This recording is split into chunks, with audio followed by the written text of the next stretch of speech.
Un lion qui essaie de ressembler à un autre lion, il devient un chaton. Il commence à devenir, à être autre chose que sa propre nature. Et comme Jésus disait, paix sur lui, on ne met pas un vin nouveau dans les vieux outres, dans les vieux réceptacles. Et dans cette vidéo, on va essayer d'aborder toute cette question de tous pareils ou un tout. Donc, qu'est-ce que c'est un tous pareil et un tout? Et la question de destin, de Mektoub. Ben, on sait que on est tous créés d'une façon extraordinairement originale, propre à soi, avec des qualités si différentes.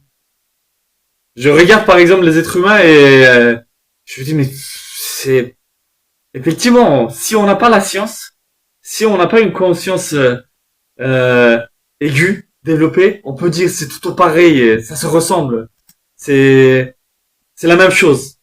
Mais quand on regarde en détail en fait, on voit que tout être humain est vraiment spécifiquement créé. Notre créateur, il est d'une variation, il est d'une puissance mais extraordinaire.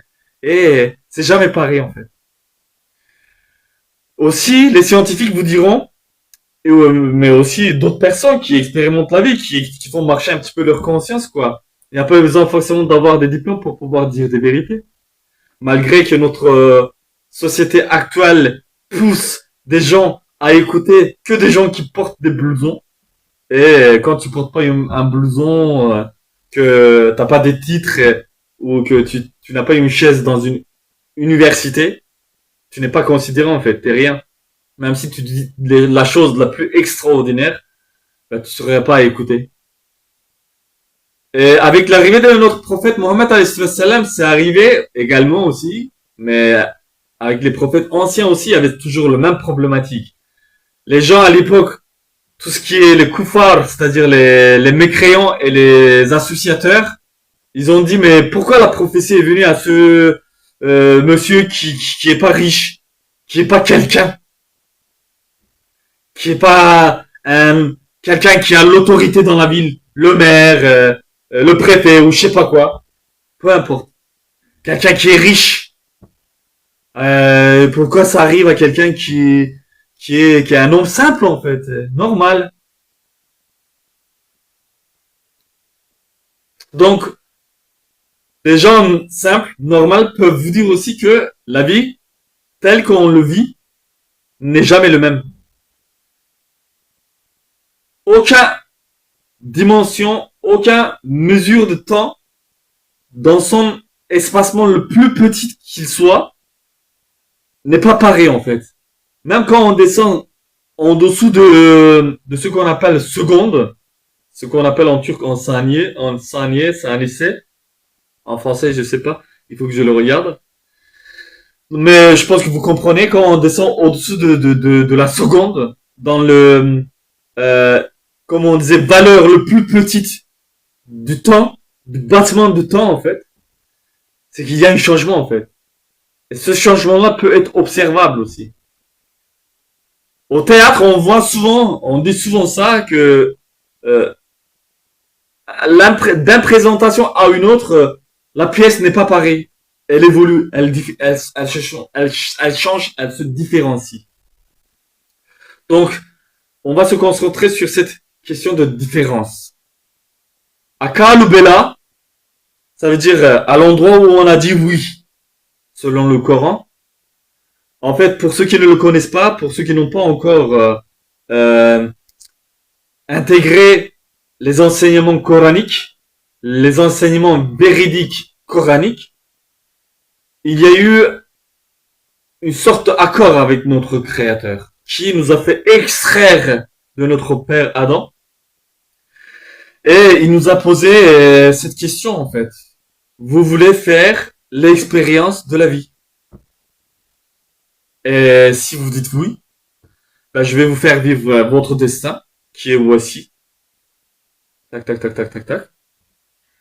Et vous allez avoir des épreuves, ceci, cela, etc. Et je vais vous envoyer à l'existence, dans la matrice, sur la Terre. Est-ce que vous êtes d'accord? Et nous, on a dit, bah oui, Bella. Donc, ils ont dit oui, on a dit oui. L'endroit où on a dit oui. Donc, on a dit oui à notre destin. Et quand on est sur la Terre, on vit complètement autre chose. On vit pas du tout une destin, en fait. On vit comment dire, des schémas imposés, apprentissage complètement mais abrutissant, où tout le monde est pareil en fait. Tout le monde veut une femme, tout le monde veut une voiture, tout le monde veut les meilleures places, tout le monde veut être le roi, tout le monde veut avoir les meilleurs vêtements, tout le monde veut les mêmes choses en fait. Personne ne veut son destin en fait.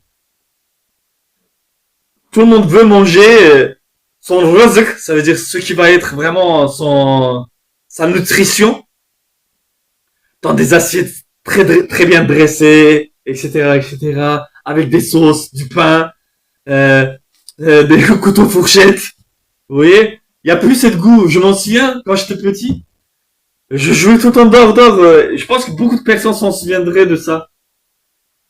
Et je sais pas pourquoi, si ça vous arrive aussi, mais quand je pense à l'enfance, c'est souvent l'Italie qui me vient à l'esprit. Alors que je suis pas italien du tout. Mais bon, c'est comme ça. Quand je pense à l'enfance, l'Italie, ça résonne en moi. L'italien. L'enfance italien. Enfantino. Bref. Quand j'étais enfant, et j'avais faim, quoi. Quand j'avais joué toute la journée, et je venais à la fenêtre, je disais, maman, donne-moi quelque chose à manger. Maman, elle me disait, mais entre à la maison, pose-toi à la table, mange correctement, comme un homme. Moi, je disais, non, non, non, vas-y, donne-moi un truc dans le pain, je vais partir. Et elle me mettait un peu de tomate, un peu de je sais pas quoi, c'est qu'elle trouve vite fait, quoi. Et le goût de ce sandwich-là, je le retrouve pas, en fait. Il y en a pas. Parce que c'est le destin. Le destin, c'est quelque chose comme ça, en fait.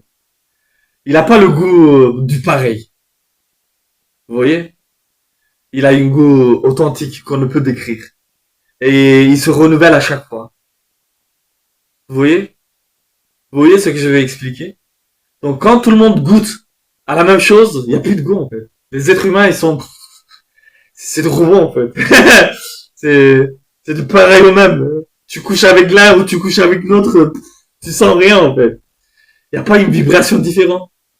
Vous voyez? Euh,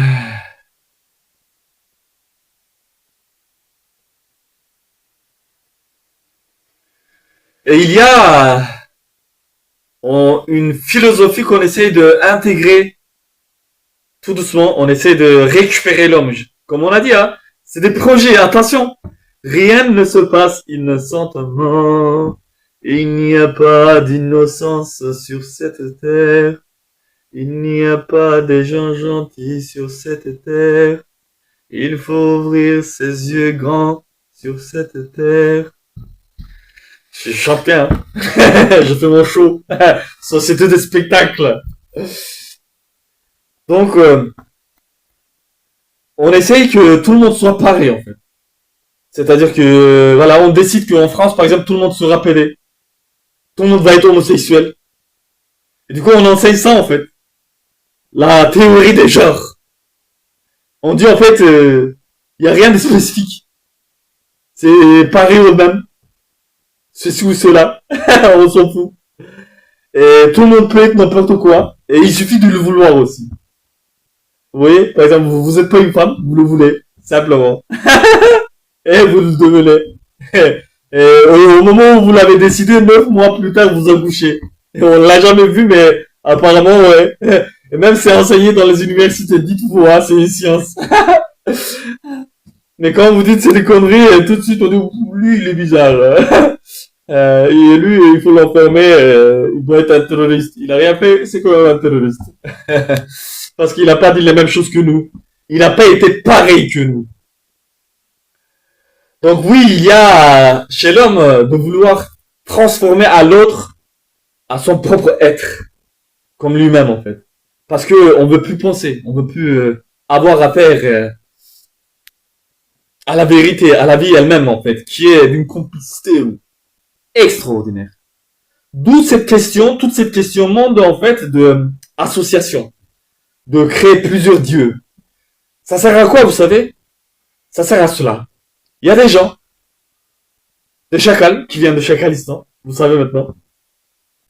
Ils veulent que de l'argent en fait.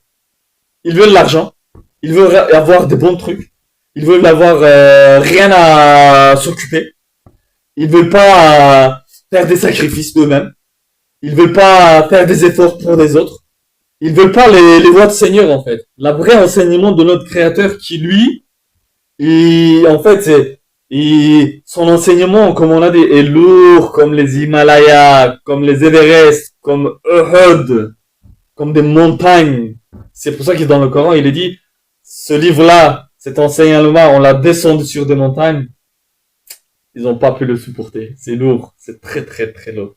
Et je sais que l'enseignement que j'essaie de partager est lourd, effectivement. Si vous avez fait attention, je dis pas mon enseignement, parce qu'il ne m'appartient pas. Absolument pas. Comme je disais, même moi-même, je m'appartiens pas à moi-même. Je m'appartiens à Rabbi. Je suis à Dieu. Tout est à Dieu. Tout est à notre Créateur. Notre Créateur qui est si beau. Notre Créateur qui est si patient. Notre Créateur qui veut vraiment le meilleur des choses pour nous. Et veut vraiment vous apprendre réellement ce qui est son propre être pour comprendre vraiment est-ce qu'il peut y avoir quelque chose de plus grand que de comprendre la réalité de notre créateur. C'est une question réelle. Est-ce qu'on ça peut être plus important d'avoir une voiture BMW, ce que je ne refuse pas. Attention, comme je disais, il faut pas regarder les choses que d'un seul point de vue, mais il faut ouvrir vraiment comme on disait les plis. Voilà, c'est une seule chose comme ça, tac, vous ouvrez. Et c'est plein de choses. Tout à coup, vous commencez à voir les variétés extraordinaires d'un oiseau de Taos, comme on dit, comme le paon. Voilà, la réalité, quand on s'ouvre comme l'oiseau paon, waouh, c'est majestueux. Comme notre créateur qui est le majesté. Ah. Donc, le majesté, et compréhension de notre destin, de notre mektoub et de le vivre pour de vrai. Shri Ramana Maharshi, un jour quelqu'un lui a apporté à manger. Dans la tradition hindoue, vous le savez, offrir quelque chose à un saint, c'est une pratique en fait. Et c'est très bien. Et moi je trouve aucun mal à ça. Ça peut être fait. Notamment même le Sahaba, ils offraient des choses à notre prophète Mohammed alayhi salam. Bien que notre prophète il travaillait davantage pour eux que eux pour le prophète, mais c'est une acte à la fois en fait de reconnaissance et ça engage beaucoup de choses. Maintenant, je vais pas entrer toutes les rapports de cet acte, mais en tout cas voilà, on offre des bonnes choses de cœur, hein, et pas obligatoirement et que pas que voilà d'un sentiment pur, d'un geste pur en fait, sans intention, arrière-pensée. Genre je vais lui offrir, je récupère ça, etc., etc. Pas comme ça. Donc quelqu'un il vient et offre à Shri Ramana Maharshi un truc à manger comme ça dans sa main un peu, mais il lui a pas amené des couverts. Et il pense que Shri Ramana Maharshi il va l'amener dans son ashram ou quelque part où il a des couverts, il va le manger et basta. Mais Shri Ramana Maharshi il plonge dans sa main dans le repas qu'il amène cette personne, il le mange avec ses mains. Après, il y a un peu de gras dans sa main. Il s'essuie ses cheveux avec, comme ça. Il s'essuie ses cheveux et il s'en va. Il lui remercie, il dit merci beaucoup. Et genre, Alhamdulillah, shukran, salam. Donc, vous voyez, le repas, son destin, son razak, ce qui était son nourriture envoyée par le Créateur céleste, était dans son destin en fait et allait entrer en lui. Sauf que nous, On veut toujours le repas qui est dans le magasin. On va payer avec l'argent. On va prendre, on va l'amener à la maison et selon un enseignement qui nous a été montré, en fait, on va faire toujours dans une sorte de rapport de représentation de spectacle. On va vivre le repas, en fait. On va manger les choses. Vous voyez? Du coup, il n'y a plus l'appétit. Il n'y a plus les goûts. Il n'y a plus d'authenticité. On essaye que tout soit pareil. Euh, on doit être un tout, en fait. Un tout qui est infini. Alors que tous pareils, c'est vraiment restriction, mais à un état de rien, en fait. À un état de, oui, du robot, en fait. Voilà, c'est encore, comme on disait, tout ça, c'est des projets. C'est les projets du diable. Et il y a vraiment, notre société est construite sur ces bases-là et personne ne veut comprendre. Personne ne veut changer. Il faut employer beaucoup de force pour pouvoir changer ces choses-là. Mais je pense qu'on va y arriver. C'est, euh,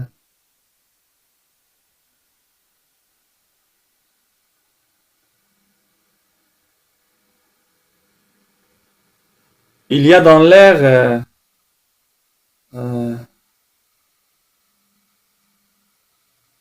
une émotion, il y a dans l'air une